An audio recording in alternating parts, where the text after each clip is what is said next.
तरफ से 1000 रुपए का आशीर्वाद है, हम आभारी बानी। और भैया हो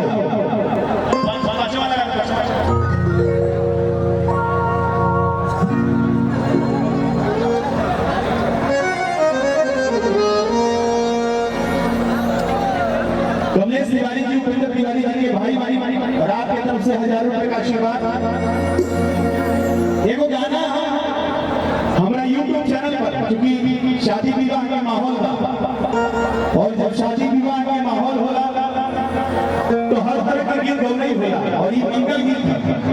क्योंकि मंच पर बैठल बानी हमने वीरेंद्र मस्त जी, मंत्री जी, हमने के आपके पूरा हमने के बहुत सम्मान करेला और आप सब सम्मानित जनता खातिर डेडिकेट रही ना, हमेशा समर्पित रही और मंच में उपस्थित सब कलाकार लोग आप सबके मनोरंजन खातिर एगो गाना कि जवनिया जियान के और हम चाहते हैं कि गीत आप सबके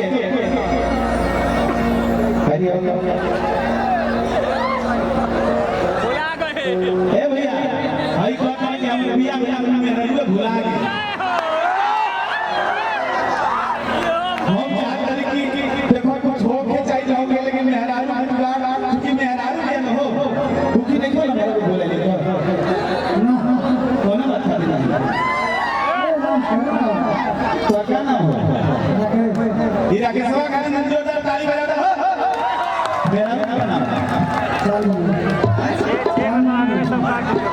अच्छा जमोनी खाने नहीं खबरी बजा दो हो भैया।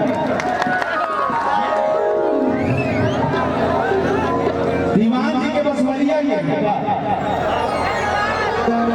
घर पे चल गए तो जल्दी इनके बाद आप सब समझी